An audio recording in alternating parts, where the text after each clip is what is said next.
ان قوموں میں کچھ خوبیاں ہیں، ان خوبیوں کو ان سے سیکھیں، اور کچھ برائیاں ہیں اور اکثر برائیاں ہیں، ان اکثر برائیوں سے پرہیز کریں اور اپنا دامن بچائیں۔ لیکن برائیوں کرتے ہوئے ان کی خوبیوں سے اغماض کر جانا، ان سے احتراز کر جانا، یہ اسلام کی تعلیم نہیں اور بہت شدید نقصان ہے۔ چنانچہ یہاں آنے والی غیر قوموں کا جب آپ تجزیہ کرتے ہیں تو اکثر بالکل برعکس صورت نظر آ رہی ہے اس صورت سے جو قرآن کریم پیش فرما رہا ہے۔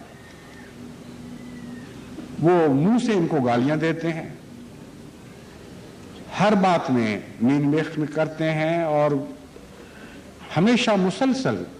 ان قوموں کے خلاف نفرت کی تعلیم دے رہے ہوتے ہیں، باوجود اس کے کہ ان کے ملکوں میں رہتے ہیں، ان کی انسانی امن کے ماحول سے استفادہ کر رہے ہوتے ہیں، ان کے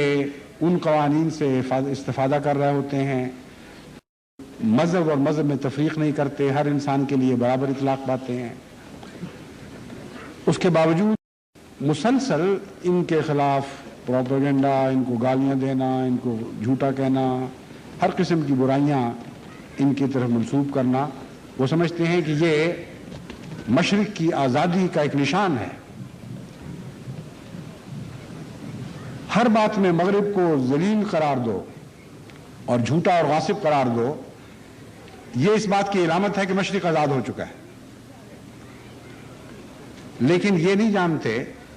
کہ ان کا عمل ان کی اس بات کو جھٹلا رہا ہوتا ہے،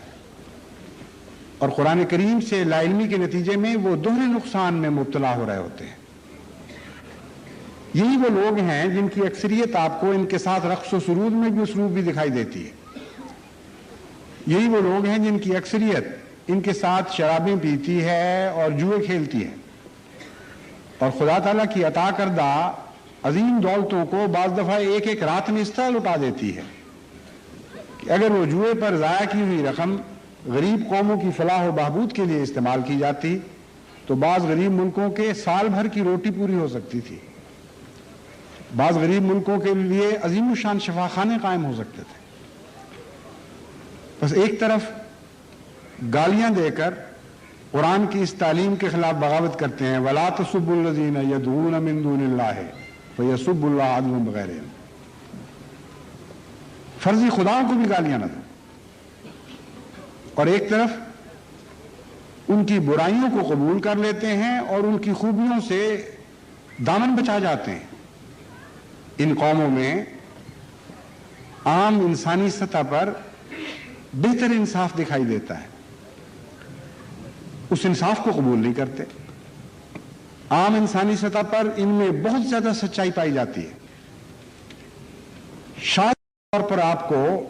ان میں ایسا آدمی دکھائی دے گا جو روزمرہ کی زندگی میں جھوٹ بولنے کا عادی ہو۔ ہاں، جب جرم کرتا ہے اور پکڑے جانے کا خوف ہوتا ہے تو چونکہ تہذیب سطحی ہے اور خدا پر گہرے اعتقاد کے نتیجے میں یہ سچائی نہیں بلکہ ایک تمدنی سچائی ہے، اس لیے اس کے نتیجے میں وہ ایسے ابتلا میں پڑ کر ناکام ثابت ہوتے ہیں اور عدالتوں میں یا پولیس کے سامنے یا دیگر معاملات میں جہاں پکڑے جانے کا خوف ہو،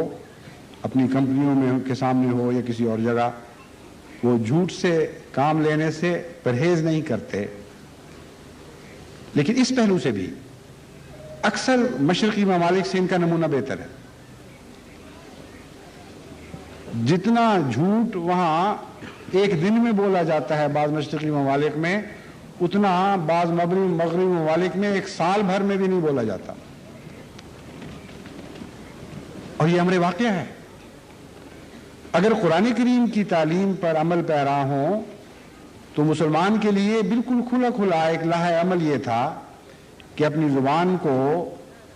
بد اخلاقی سے بچاؤ، سب و شتم سے محفوظ رکھو،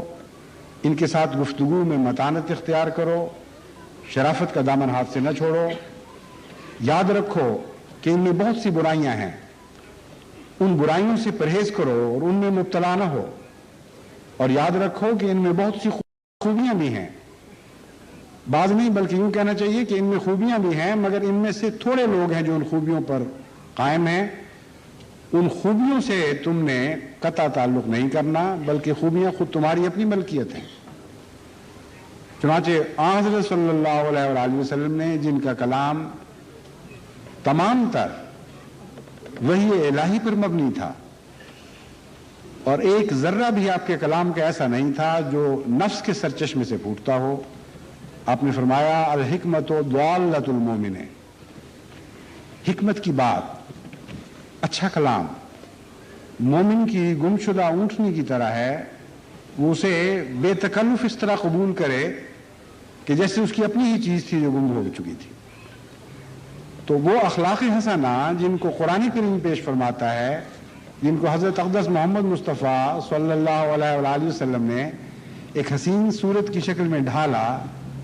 وہ اخلاق آپ کو جہاں بھی غیر قوموں میں دکھائی دیتے ہیں ان کو اپنانا آپ کا فرض ہے،